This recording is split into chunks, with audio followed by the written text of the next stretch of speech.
এটা আমরা সরেজমিনে তার এখন আজকে তার বাসায় আসছে।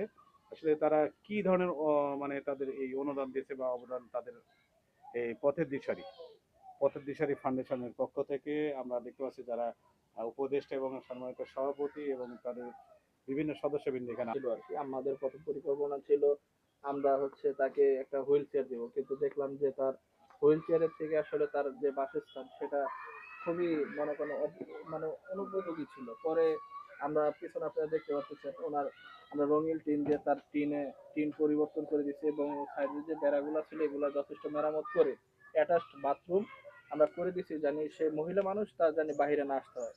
এবং আমরা প্রতিশ্রুতি দিচ্ছি যেহেতু উনি প্রতিবন্ধী, তাকে প্রতিবন্ধী কার্ড সরকারিভাবে কোনো যদি সহযোগিতা করা যায় সেটা সবাই দৃষ্টি আকর্ষণ করবেন যে তাকে জানি বিভিন্নভাবে সহযোগিতা করা যায়।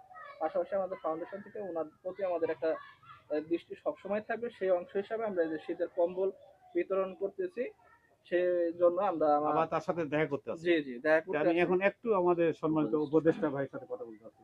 আসসালামু আলাইকুম। ওয়ালাইকুম আপনারা আসসালাম। কতদিন আগে এখানে ঘর দিয়েছেন আপনি? এটা আমি আমরা এই মাস রানিং প্রথম এই মাসেই দিকে, দিয়েছেন? হ্যাঁ এই মাসের প্রথম দিকে আমরা এটা করেছি।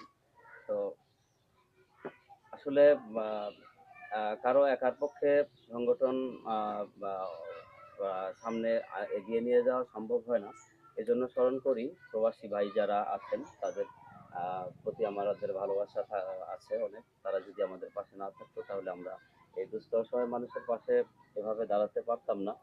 এবং আহ, আমি যেটা বলতে চাই একজন উপদেষ্টা হিসাবে, সেটা হচ্ছে প্রচার প্রকাশ মিডিয়ায় সেটাই আমাদের মূল লক্ষ্য নয়। না। মূল লক্ষ্য হচ্ছে যে আমরা যদি অসহায় মানুষের পাশে দাঁড়াতে পারি, ঠিক আছে, তবে সেই জায়গাতেই ধন্য। কারণ যেহেতু মিডিয়ার যুগ এখন, অনেক সময় চ্যানেল চলে আসে, তাই হয়তো বা দু কথা বলতে হয়।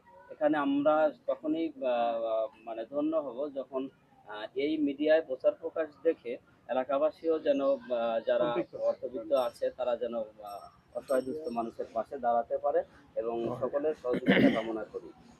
ধন্যবাদ জানাই যে আমার শ্রদ্ধেয় ভাই উপদেষ্টা ভাই তিনি বললেন। আসলে দেখা যাচ্ছে যে এখানে এই যে পথের দিশারি ফাউন্ডেশন আমরা যেটুকু জানি 100 জন সদস্য আছে, অনেক প্রবাসী ভাইরা আছে এবং ঢাকায় যারা কর্মরত তারা আসলে জানতে চায় যে আমাদের এই ফাউন্ডেশনের উদ্যোগে তারা কি ধরনের কর্মরত কাজগুলো করছে।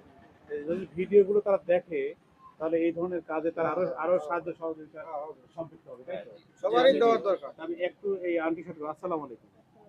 আজকে আবারও আপনাদের মাঝে তারা আসছে আপনার ছেলের মতো তারা আসছে। আমাকে কয়ে গেছে তো যে আসবো আন্টি 20 তারিখে আছে আপনার কথা দিয়া আমরা একটা কম্বল দিলাম, দিলে তুমি আইসা